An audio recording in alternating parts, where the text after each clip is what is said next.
ting telepok kok iki. Lah yang ngono kuwi ra apa-apa. Maksud iki takon bareng ngono lho. Kuning. Breng ngono kok telepok.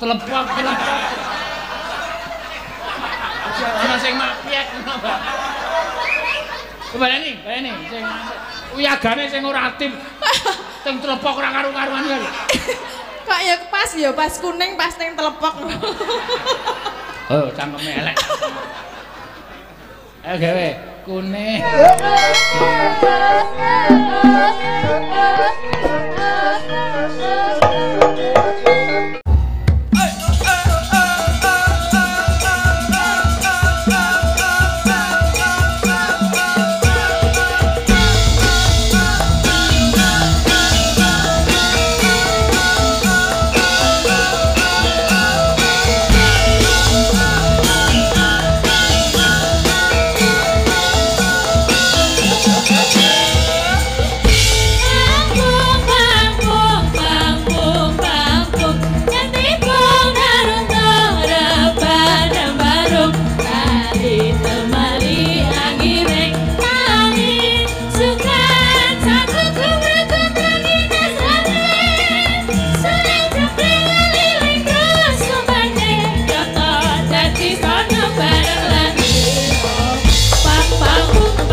Sembah nuwun. Ya.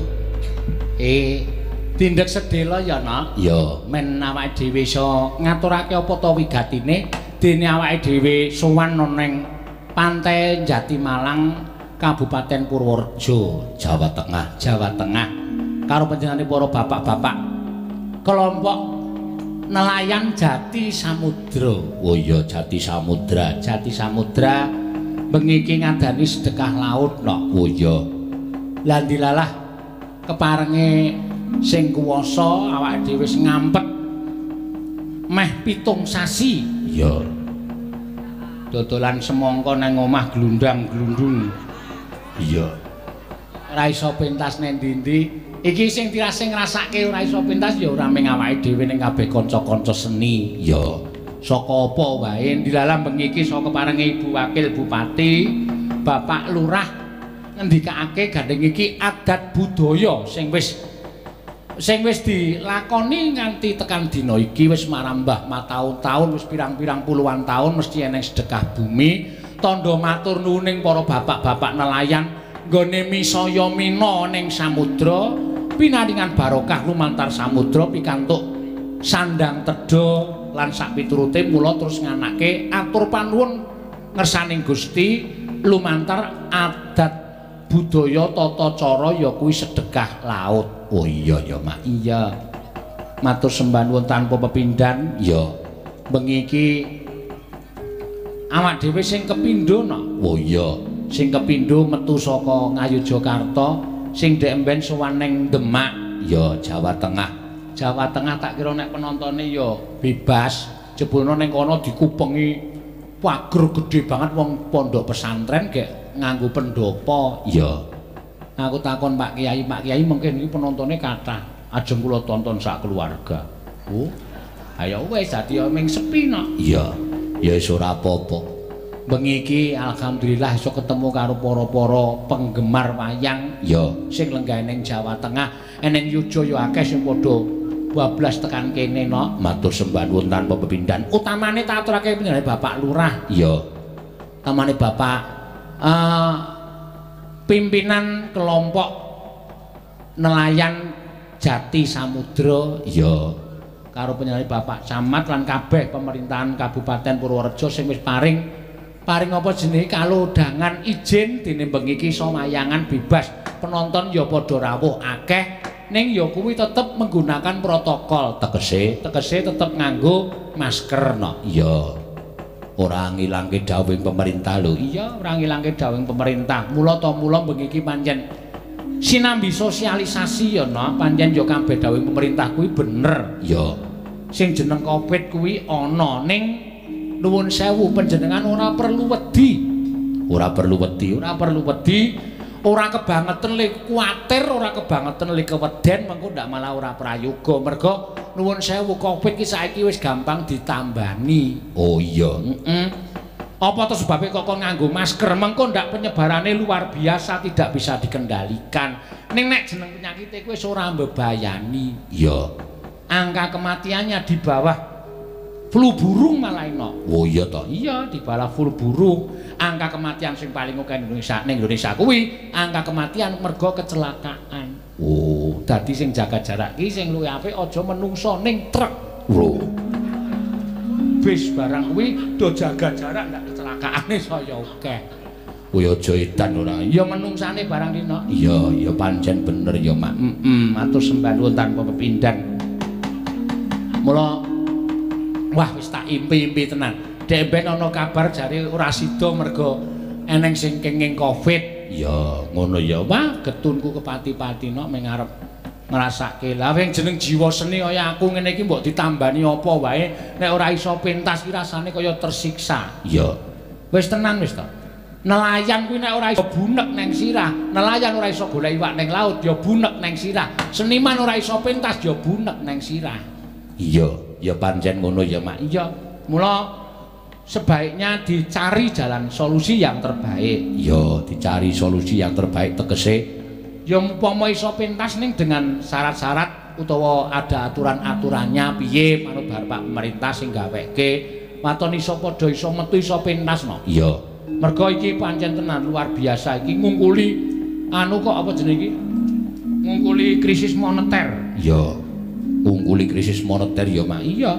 Krisis moneter biyen ra patek abot, nek iki abot tenan. Iya. Siji, angka loro isih eneng meneh. Bocah sekolah kuwi saiki mesake banget. Iya. Saiki sing pinter ora bocahe, mbokne. Ah iya. Wong sing belajar mbokne, sing sinau mbokne. Iya. Nek bocahe urung do nganggo HP, luwe-luwe ora kuat tuku HP. Lah kuwi luwih mesakake meneh. Iya, ngono ya. Iki dadi kawigatening bapak-bapak pemerintah saka Dinas Pendidikan kepiye supaya iso bocah-bocah iki mlebu sekolah sing sak mempere utawa cah 40 dibagi 3 kok kepiye mlebu mboko 15 kok kepiye sing bagus iso ketemu karo gurune iso nyecep ngelmu. Mergo nek ora iso nyecep ngelmu iki kedepannya nyangkut karo negara lho no. Iya. Nek negarane isine wong goblok-goblok lek arep kuat sentosa wae tekan ndi? Tekan nggon apa aku tak takon. Iya. Ya pancen bener ya, Mak. Iya. Mula awak dhewe dudu ngersani Gusti Kang Maha Nasa kejaba wis bisa pentas ning jaba uga nguncupake asta kunjuk ngersani dat kawruning dat muga-muga para bapak-bapak nelayan Jati Samudra ngene wis nganakake ya kuwi pahargyan sedekah laut ya sakpurnane iki pinaringana kawilujengan ya pinaringana keslametan nggone misaya mina ning samudra lan entuk barokah saka misaya mina samudra bisa kanggo kabutuhan kulawarga luwih saka sing dibutuhake ya no. Amin. Sing dijaluk ya pancen ngono. Heeh. Wah, lali aku nganti wis eneng layang pirang-pirang tumumpuk. Iya, ya mengko diwaca. Sinden gawa pira? Sinden gawa 9 nek ora kleru. Iya. 9 cacahe ya, Mak. Iya, pancen tak kompliti tenan. Iya. Jane digenepi 10. Sing siji lagi anake cilik kok ora iso ditinggal dadi. Pombokne mangkat kok sing marai meneng ditinggal aja ora iso to. Iya, iya. Sing marang. Dilelo-lelo maksudnya. Ah iya. Bener. Matur sembah nuwun tan windan. Ya. Ki eneng pamundutan awala. Ya, sugeng dalu nyuwun podang kuning kula Pak Ratno. Wah, menika saking Gunung Kidul 2 mobil merapat. Oh iya, matur sembah nuwun. Penggemar iki mak iya, tresna awake dhewe saka Gunung Kidul krungu kabar terus mrene ning Jati Malang kene no. Ya nyuwun lagu kuning-kuning dulalak modar iki. Iya. Kuning-kuning dulalak. Wah. Kuning-kuning dulalak kali Mbak Tatin sing nyekar wis kapokmu kapan. Oh. Loro podang kuning saking Mbah Bejo PWKS Purworejo. Asolole. Nggih. Wah, matur sembah nuwun. Ngono ya mak. Iya, karo iki uga lumantar WA akeh sing padha nyuwun lelagon no. Ya diaturake mengko. Nggih, iki nderek nyelo sedila ya nak. Iya, mergo iki adoh parane nganti titip karo aku. Iya. Apa? Iki aku go meresmikan nadyan liwat streaming pas wayangan bengi iki nang Purworejo PWKS saka ngendi? PWKS Masyarakat Senunukan Sumatera Utara. Oh, susunan kepengurusan. Ya, mengko terasa diwaca ndak akeh mergo iki pihak-pihak ini akeh. Senunukan Sumatera Utara iki ya ana PWKS nang kono ya bengi iki lagi nonton bareng. Sinembi ngenteni iki tak resmekke. Ya, diresmekke no muga-muga langgeng, lancar lan tansah manunggal. Ya, pancen ngono. Cumandha ana ing Kecamatan Sinunukan, Kabupaten Mandailing, Natal, Provinsi Sumatera Utara. Ya. Matur sembah nuwun. Iki tulise anggotane ditulis kabeh kon jenengke kok maca ya ora cukup wektune. Ya, matur sembah nuwun. Yo, nembang yo. Ya. Aja kesuwen iki suwe ramayang wis lali kata-katane. Lali kata-katane piye? Ada saben ngene iki nek limbuhan ngene iki kata-katane iki mlumpuk ning pikiran iki wis 7 sasi no. Iya. Blas ra ngopo-ngopo. Lah jare saben bengi wayangan Celimen. Celimen nang omah streaming 2 jam. Jam 8 tekan jam 10 kuwi mesti saben bengi aku karo kanca-kanca ki celimen. Kuwi celimen piye carane? Ku ya ditanggap wong ning regane murah. Oh. Ning lek kumayang ning saka omah, sing nanggap li nonton saka omah. Oh, ngono. Iya, kuwi murah nok manahe. Iya. Kuwi 2 jam 10 jalan. Iya. Ngono ya. Aku engko dilumpukke, Heeh. Dilumpukke. Sesasi payu ping pira digunggung, nek wis digunggung didum sak rombongan. Sak rombongan pengrawit sinden sound system karo kanca-kanca apa jenenge iki kabeh pokoke saka warga Laras. Oh, ngono to. Iya. Kowe ora njaluk. Blas. Niatku ki goleki kanca-kanca kono kok aku njaluk. Iya, Saru. Heeh. Ning kanca-kanca ki gedhe atine. Iya. Terus Iki Pak Dalang 20% wae ya tak tampa. Ayo. Ayo sok kekurangan kok ya nok. Iya. Kebutuhane akeh ya mak. Wis ora apa-apa waton jalan. Iki bar iki esuk bengi ya celimen nang omah. Oh. Pokoke anggere jam 8 bengi tekan jam apa jenenge iki? Jam 8 bengi tekan jam 10. Iya. Celimen kuwi sing ngundang malah wong top-top. Iya. September iki eneng sing ngundang duta besar saka Afrika Selatan kono. Langsung saka kono belaku. Oh, Pak Anies Baswedan. oh iya. Malah ngerti celimen, mergo celimen. Iya, malah ngerti wayang ya. Ya alhamdulillah. Ngono ya, Mak.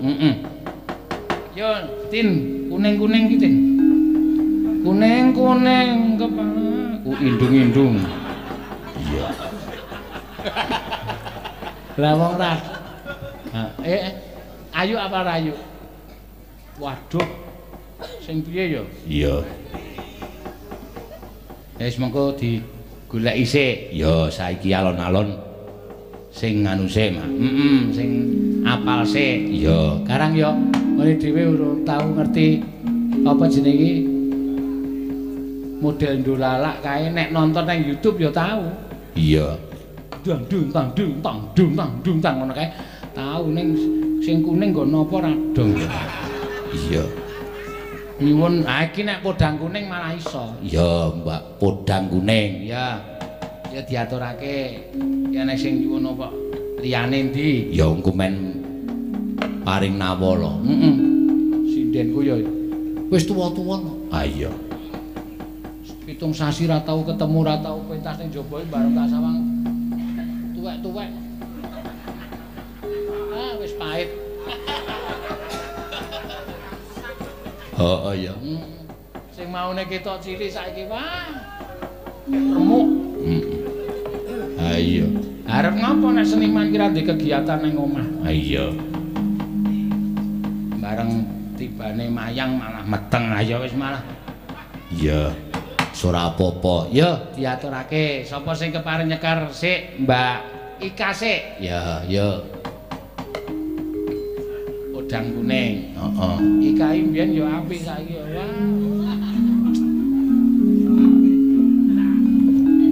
Kendho kabeh.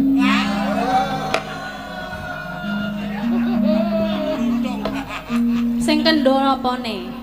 Iki lho, apa jenenge kebayake lobok. Ora Soale kuru kok ya. Iya. Nggih, Mbak. Menika Mbak Ika saking apa? Mbak Ika saking Gunung Kidul. Iya. Ya iki. Wah, seneng to kowe. Iso metu ngene ku ya ngrasani storymu bola-bali. Yo ngalah kapan iki entuk pentas. Iya. Nggih, Pak. Kok enak nang omah karo nonton lazangan. Men bengi gur delok lazangan. Lazangan. Iya. Saiki iso metu wis iso ketemu Alhamdulillah. karo. Ya ora ketang ora ning Yojo ning nuwun sewu penggemar Purworejo iki ya akeh sing seneng wayang iki pirang-pirang penggemar wayang pirang-pirang. Iya. Monggo. Ya.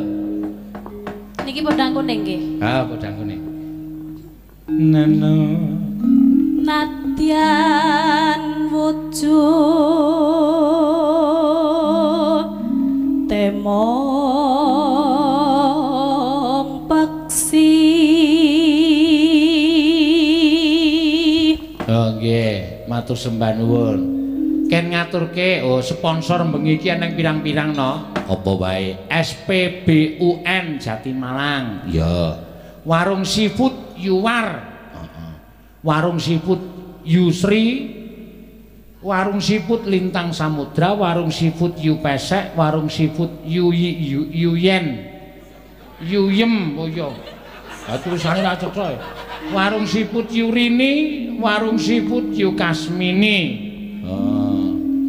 Pemerintah daerah, pemerintah desa Jatimalang. Oh iya, matur sembah nuwun. Wah, jan mau ya wis di suku kepiting. Wah, kaul. Ayo wiyaga ki 7 sasi ning tahuwe diwolak-walik. Anggere dipangan sing kene ra enak diwalik. Mau ketemu karo apa? Seafood karo urang, wah gayemi. Iya. Ana sing takon iki lek mangan piye nek ngene iki? Ayo. Ayo wong kepiting gedhe banget kok. Heeh. Iki mangan piye iki? Ana sing weruh apa jenenge lobster iki. Walah lah. Kek urang kek gedene semene iki kek kepiye cah? Duh. Aku terus etok-etok ndelik kae ndak. Isin aku. Heeh.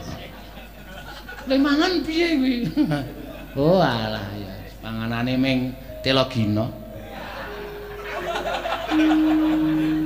Telogina ki napa, Pak? Telogina ki apa? Telogina ki ana wong arep nyebut teknologi dadi saiki zamane wis telogina. Alah. Iya.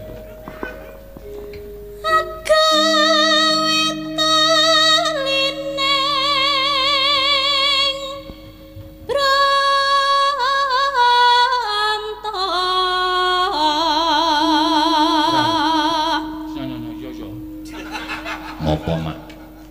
Seneni aku arep udut seneni romburiku. Oh, Iki mau ora ana sing njaluk lagu dikei rokok jarum to. Lagi tak cekel wadahe wis. Wis ora udut, ayo. Nyo ora isi sana. Kowe iki dijak sehat lho.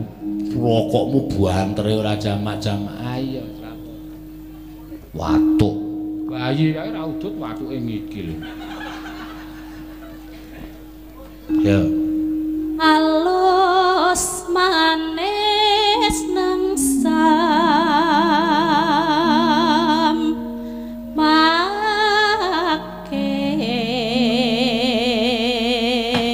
RBK Ratu Boko nyuwun tembang lali janjine. Ratu Boko Prambanan kono rawuh mrene. wis aja kuwatir no.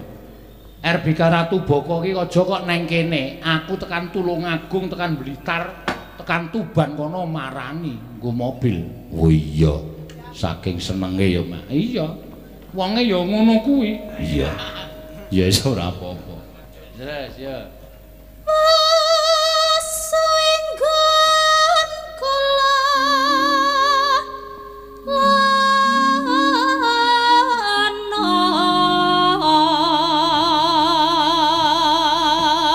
Ya muga-muga ndang tumular karo anu desa-desa liyane ya, Nak. Ya, Ndang kabeh urip, seniman seniwati sing urip jagake ning panggung ya urip. iya, ngono ya. Pemerintah yo ndang nglunggarke. Iya, ngono wis malah kepenak. Iya, mangga.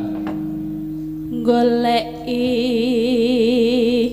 si podang jenar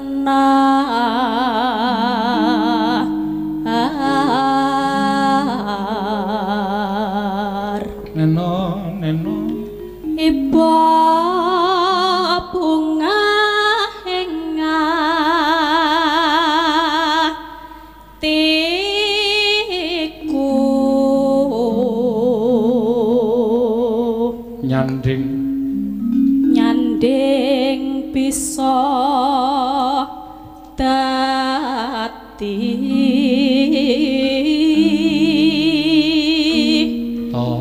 tombo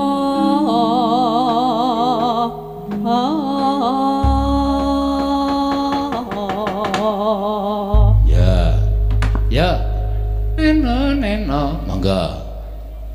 esuk awan ning omah wis ora krasa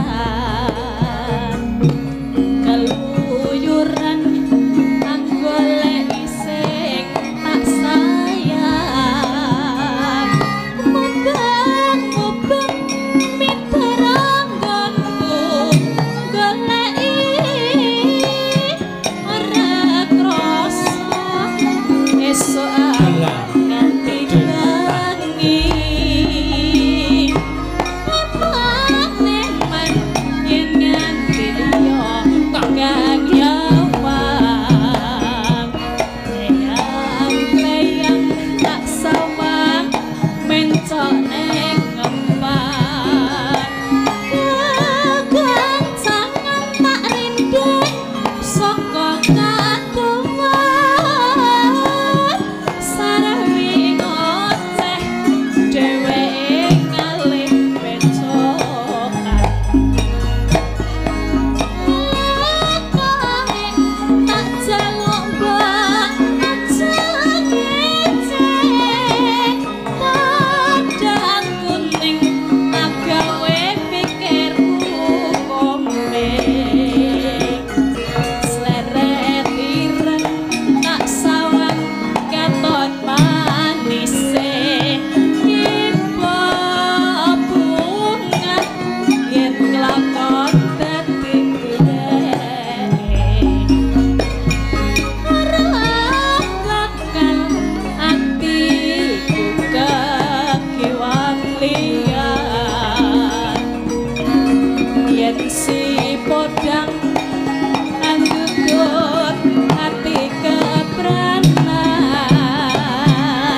ora krasa Layuran anggoleki sing tak sayang Mobang niteranggan goleki ora krasa esuk awan nganti bengi Mane nganti yo kang nyumbang Layang tak sawang mencok neng ngepan Gancangan tak rindik saka kadungan sarwi ngoceh dheweke kalih tak coba aja ngece modang kuning agawe pikirku komeng seret ireng tak sawang katon manisek tiba bunga yen lakon ngakituwe ora bakal atiku lagi bangrian sing podang anggutet ati kepranan ora mendo atiku sansaya ketrok asranani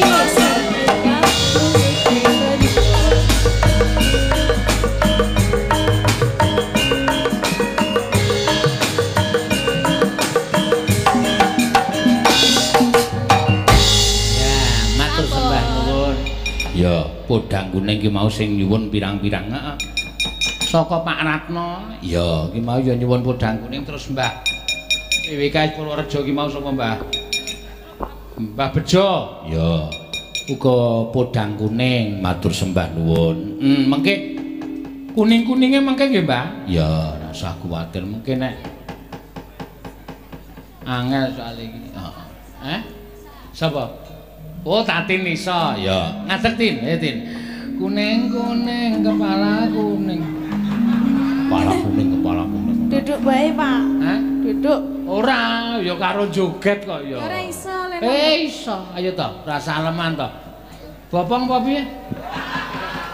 Kuat apa piye? Hah? Kuat. Ayo nganggo pring. Tapi nggih catetan nggih, Pak. Nek salah nggih nyuwun ngapunten. Ora apa-apa, ora Mau apa. tak rungokke ten YouTube. Oh, ayo sing piye to lagune? Ya. Aku malah durung tau ngerti. Ngrawite siap-siap. Nggih, nembang sik mawon kok ora iso jogete. Nggih. Rasa joget. Ya wis nembang sik ra apa-apa. Wah, angel tenan. Sinden aku ming ra payu 7 sasi wis do ngayal kabeh. Bedone pas laris banget kayak iki. Ngajeng ya, Tin. Siap, Pak. Joget ya, Tin. Oke. Saiki lagi mayang Ini kan baru awal jadi masih malu. Walah Allah. Ngomong lagi awal masih malu. Iya. Lah primen ta? Aleman. Ya kan lagi ketemu iki karo penonton niku lho, Pak. Icik wedi. Ora apa-apa kulinane ketemu penonton kok. Ya. Justru nek aku malah ora wedi, aku malah justru kangen lho, rasane beda to. Kepengin selak ketemu karo nuwun sewu pinggir panggung dirubung wong, pinggir kono dirubung wong, ngarep akeh wong ki rasane wis rindu banget nang omah ki wis. Wah, Napa? Biasane ten omah dirubung laler kok nggih. Wo lah sinden kurang ajar kowe. Anggepmu aku ora tau adus ngono piye? Lah nggih kok biar Wong dirubung laler ya tok goleki wae kok. mboten lho Mas jenengan iki penonton kok dirubung kaya laler. Maksudnya penontonnya do cerdak. Iya nggih. Iki kan grogi ya seneng ya piye ngono rasane di ana penonton biasane ra ana sing ndelok ya. Nah, ora apa-apa. Mau didelok ya ora entuk kok biasane. Maksudnya? Maksudnya napa? Ora piye-piye aku ki ngomong Rupyaga mau kok. Cek Pak Ijol mic nggih, Pak. Kurang piye mikir. Apa-apa ora kepengin. Aku muni didelok ya ora entuk ana Rupyaga sing iya. Ya, kuning-kuning nggih. Cek. Ya. Kuning-kuning ki nek salah ana sik Pak. Tak Nek kene jenenge Ndulala, nek nggonamu kono jenenge Anggu. nggih. Kan Ning rak kula ora tau ngangguk ming ngerti nek kuwi iki angguk enten lho. Lho kok iki ora nganggoke gedhek barang mara e. Maksudnya? Heeh ya Tin ya. Heeh. Aku kok moro. Gedhe kok moro. Angguk tarian ora nganggo gulu ngene. Iya. Ya ya. Coba. Peng iramane pelan. Wah ya iramane pelan, Cong, ndak nesu. Pelan-pelan saja. Ya. Wah, jan wis. Ameng wong gembongane kok Pelan-pelan saja. Lah, Mau kemana Pak? Itu mau cari carang. Ana pakare angguk aku wedi. ora apa-apa, santai wae. Piye iki? Musik sithik wae aku sithik ya. Musike piye? Mulane rasa nganggo musik. Oh ya kowe tok wae rasa nggo musik coba ora apa. Engko main musike main ngetutke. Ya, yo. Nek salah minta maaf ya. Ya ora apa-apa. Ora apa-apa. Sesuk Idul Fitri maaf-maafan ta. Kuning kuning dipake kalung, kuning kuning dipake kalung, kuning kuning dipake kalung. Kuning-kuning dipake kalung. Sik. Iki kok teng telepok kok iki. Lah yang ngono kuwi ra apa-apa. Maksudnya takon bareng ngono lho. Kuning. Bareng ngono kok telepok. Ana sing mapiek ngono, Mbak. Baleni sing uyagane sing ora aktif. Teng telepok ora karu-karuan ya lho. Kok ya pas kuning pas ning telepok. Oh, cangkeme elek. Ayo gawe kuning. Bener ngono ki dia. Heeh, Mbak, bener. Oh, bener. Oh, iya. Bener, Mas. Oh, ya. Ning karo nganu apa jenenge? Aku juga sak ndung. Oh, tuh, jakete ning dene terus balik rono. Dene. Ah, ya coba jajal ya. Ya aku nek karo nembang ra iso. Iki ono dite 100 lho. Gak, 500 gelem aku. Hah? 500. Wis mangat mbok nanggap tenan. Lah aku nganggo notasi lho, Pak. Aku dadine ya piye? Yo coba kuning. Apa enak wi? Yo mulai penak iki.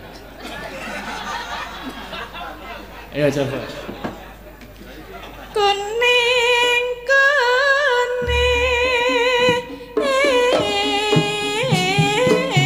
Nah, ngono Dipake kalung.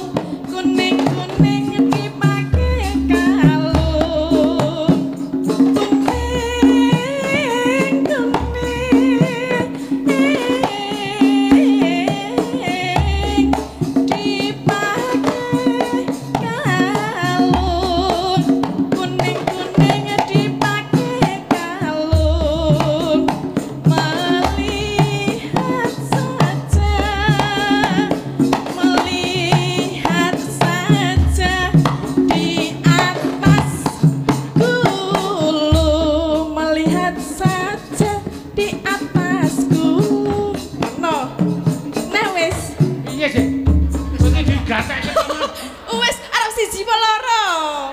bingung kok. Kalimat iki lho, melihat saja di atas dulu. Iya. Tapi iya kowe. Ora tak ndelok. Kudune kan ana sing nyenggaki lho, ora aku kabeh. Kalimat iki melihat. Paren kuning-kuning. Terus. Dipake kalung yo lanange. Kuning-kuning dipake kalung ngono. Tak omongi to. Iki ora ngono lho, malah justru awake dhewe iki belajar kesenian Purworejo Ndolalak kowe. Kuning kalung kowe kuning-kuning dipake kalung. Ora dipake motor. Kok dipake motor ra mlenyek. Kok mlenyek? Ora sak tok genahke kowe senengane genah. Lah aku senengane nek ngomong ya ngawur digenahke ra gelem. Yo, kuning-kuning kok men nganu penggironge nyaut. Heeh. Aku mah nyaut dek kowe. Heh. Matke lambeku wae.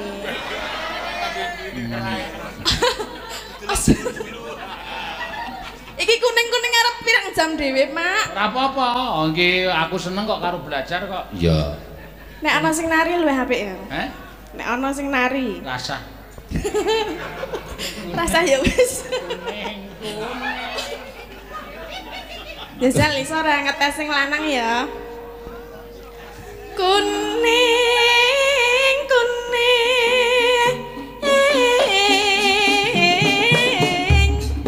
di atas kalung. Kuning kuning di atas kalung. Kuning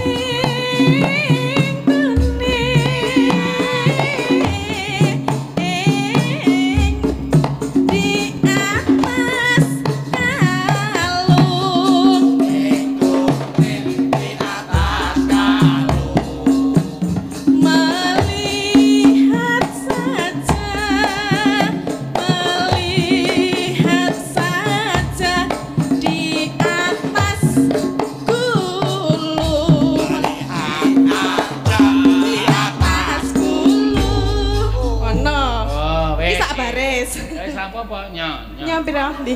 100. Lumayan suwe ra nampa kaya ngene. Ha iya. Dikekke kok ya pamundutan kok. Sampun iki? Wis. Oke. Kuning-kuning wis. Ya, Ki mau pun. Yo, alon-alon no. ya. Ki mau ana welingan saka piyai sing aku ning nggon transit mau Ya. ngersake caping gunung. Oh ya. Diaturake dhisik men sindene kabeh dirasake suarane sik, Mak. Iya, saka wit saka Mbak Ria nganti tekan Bu Prastiwi. Ya, sing pojok kono. Heeh. Mboko siji sik sak larapan sak arapan. Ya, Mengko gek mboko niji diaturi maju ning saiki lenggase no. ya ngono ya, Mak. Iya. Mangga.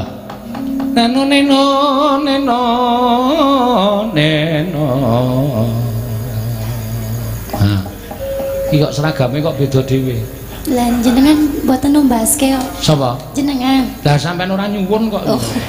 Nggih nyuwun, Pak. Ah ya sesuk tak tumbaske. Aku ki mingkari jawabe kok, Mbak. Oh, ngeten. Nek sampean kira-kira teko seragame beda terus ngadep aku. Seragam kula beda ya, Pak. Langsung mesti tak lung. Oh, siap.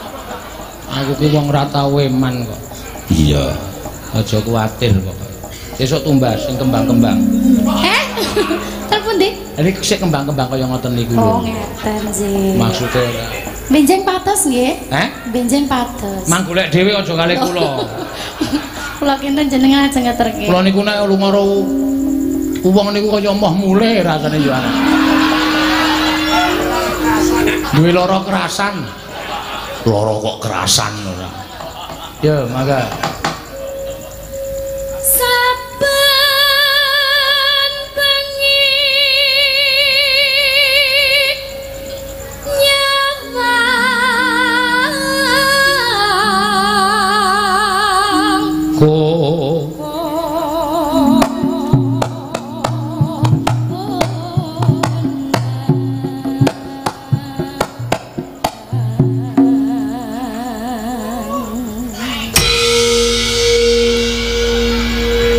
Kendhange iki ora ngejak jenggleng.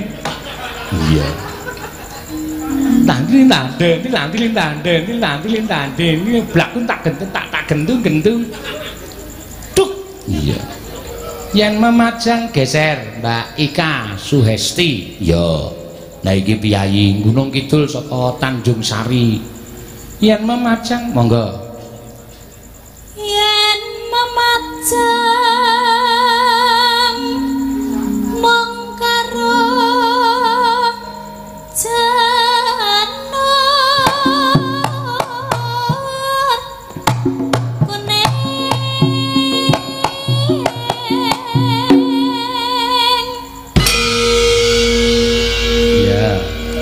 jere meneh Mbak Elisa. Ya iki sing dikersake Pak Sukino. Mau wis geger wae. Elisa kok durung kelihatan ya, kok nanti enggak datang. Iya, datang Pak, wong udah tak bayar kok aku. Iya, mangga. Kembang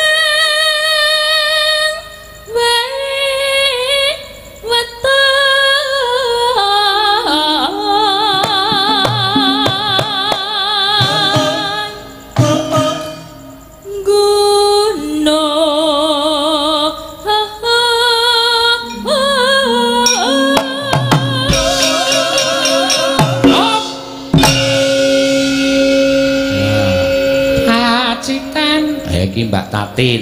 Ya.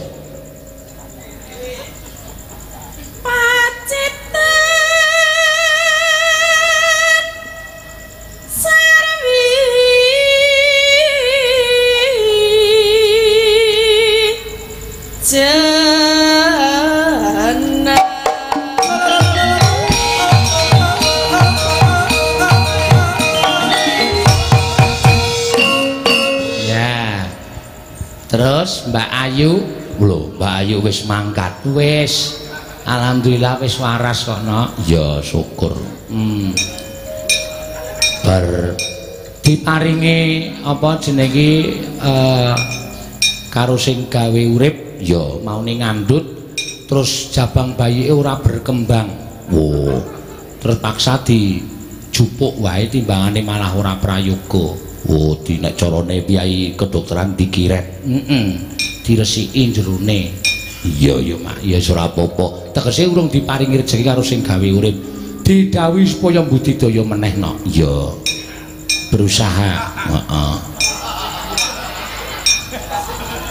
Ya. Ora usah trauma wong kaya ngono kuwi. Ora kena trauma kok. Iya.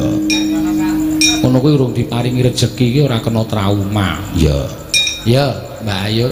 Mangan.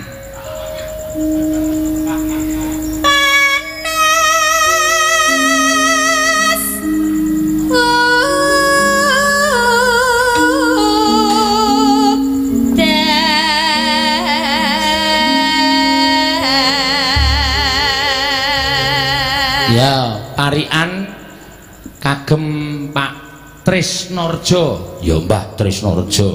Ayo do didongake sehat. Monggo Mbak. Sapa wiwit saka Mbak? Sapa? Mbak Ria. Ya. Nah kudune sampean iki wis tanggap, mengko nek tekan kono mesti parikan saka aku, langsung ngarang. Ya. Pamane tuku meja. Nah, nggo dideleki kelaras. Lho, Mbah Trisnorjo mugi-mugi enggal waras. Nah, ming sak ngono e gampang wong ngarang ngono kuwi. Ya pokoke tiba-tiba. Heeh. Gelar kloso ya kena. Tinggi napa? Hah? Tinggi napa? Nggo ngapa-ngapa kena.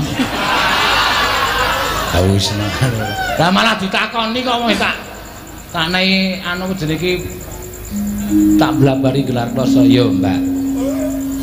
Menyang Solo. Menyang Solo gelar kloso. Ora. Terus Neng gone mbok tentrem. ning gone mbok tentrem. Terus Lho kok guyu lho. mboten napa-napa lho. Mbok tentrem ki ora ning Solo ning Yojaya ana tentrem. Ora ning Yojo ning Karangmajaya ana tentrem kok. Iya. Karang jeneng tentrem iki akeh banget. Artine apa, Mangga? Keluarga Mbah Tresno. Rejo. Mbah Tresno Rejo komplite. Oh, keluarga Mbah Tresno Rejo.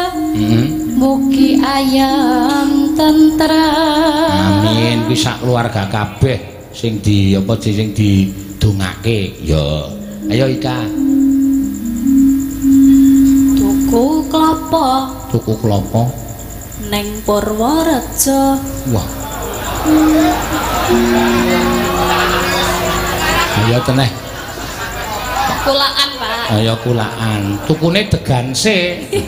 Lah Tukune engko nek tekan Yojo wis dadi klapa. Tuku klapa ning Purworejo tekan kene tenan wis parutan. Iya. ya gari meres kok. Yo. Artine Mugi Mbah Tresno Rejo tansah panjang yuswa. amin. Ya, monggo Mbak Elisa. Ya, Elisa. Aku jejogetan sajake rada kumat.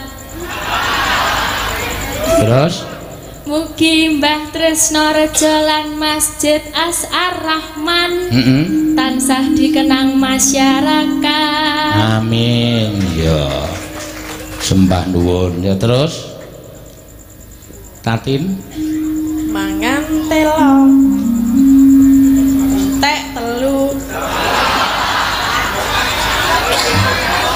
ayo. Monggo kowe ngerti dhewe to, Nak. Apik-apike telo iki nek Gunung Kidul. Telo ditandur nang Jojoy paling tukule ming semene-mene iki. Nek Gunung Kidul samene-mene. Mosok semene entek 3. Sepira to? Semene. Masa sih? Heeh. Nek sak kulite sakmene. Aku mam sing cilik wae. Yo. Mugi Mbah Tresna Reja. Manggih rahayu. Amin. Ayo Mbak Ayu. Yo, terus. Menek ondo. Menek ondo. Tiba klumah. Terus Mugi Mbah Tresna Reja tutuk le momong putra wayah. amin. Apik yo Mbak Neti. Yo. Yo. Sikil kula rong. Sikil kula.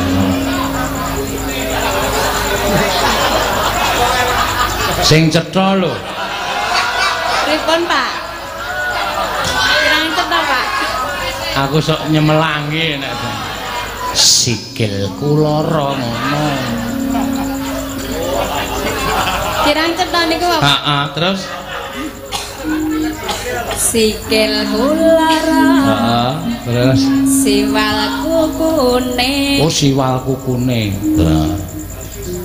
Mugi keluarga Mbah Tresna Reja. Heeh. Kang carejekine. Cara jagene ya. Jejere Mbak Wahyu ya. Tuku kathok dawa. Tuku kathok dawa. Nggo nutupi kathok cekak.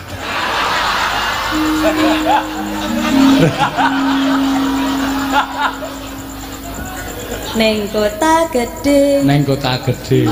Lah kota gedhe iki nggon perak kok tuku kathok dawa. Enten, Pak. Oh ya, ya.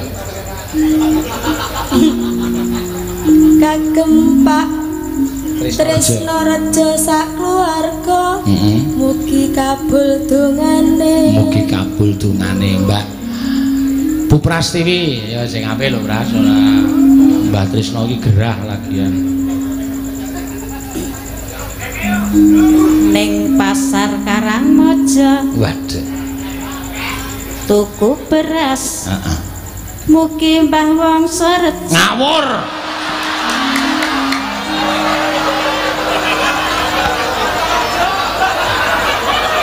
Tulung Mas niku mang gotong mang buang teng kidul desa lho. Ora gatekke lho, sinden 7 wis muni kabeh. Sapa? Sapa? Tresna Reja.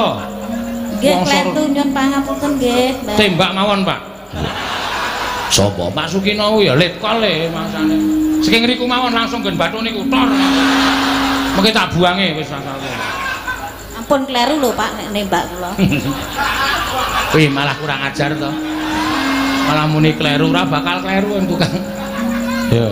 Mugi Mbah Tresna Reja pinaringan bagaswara. Amin. Ya. Ana Sudan monggo lajenge sinten? Ya.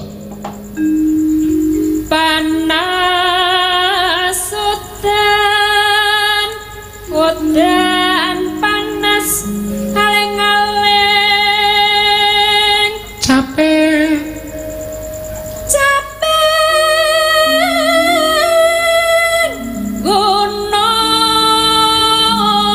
gunung. Ya kanca-kanca ya. Misowa capek gunung. Ya. Ya lho. Oke sing padha sigrak-sigrak. Lah iya bar preyok. Heeh. Ading-pading. Iya. Ya ana sing peteng ana sing pading. Ya ora apa-apa. Ya mangga. Nadian Mbak Wahyu. Nadian wadon sarta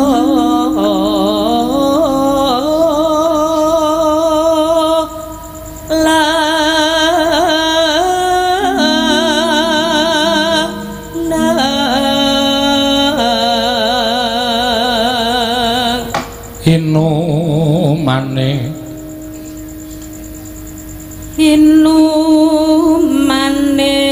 banyu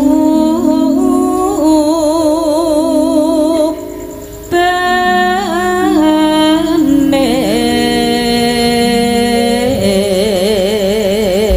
ya langgame sisan dul langgame sisan dek jaman yuk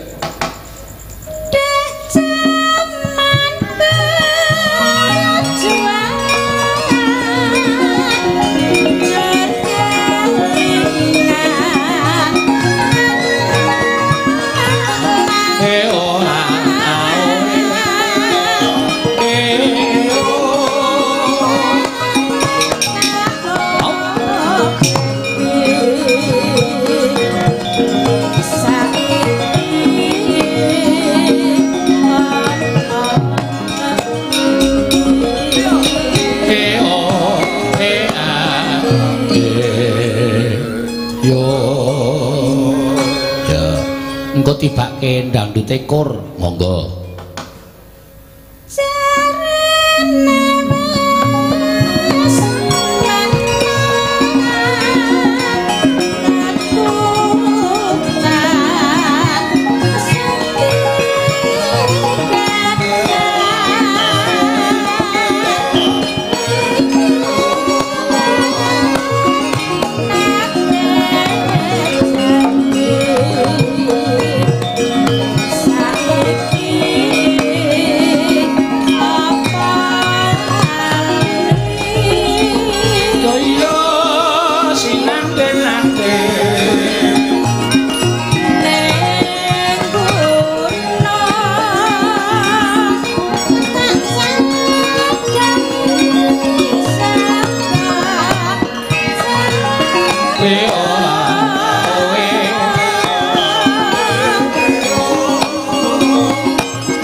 edan kendangan kok kecepatane 120 km per jam.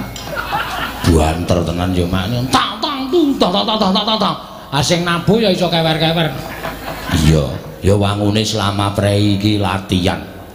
Neng omah kuwi ngerampilke tangan. Monggo kendange ditinggal nggon aku ki. Oh, berarti bojone kon jengking kok. Ayo Bu, tak latihan Bu. Bung bung, kok sing ndut kok sing kene. Oh. Ah, nyenengke. Iya. Kudune ndute iki iso ndut ngono. Ya wis ora apa-apa. Matur sembah nuwun. Ya. Ki pamundutan lagu pirang-pirang kok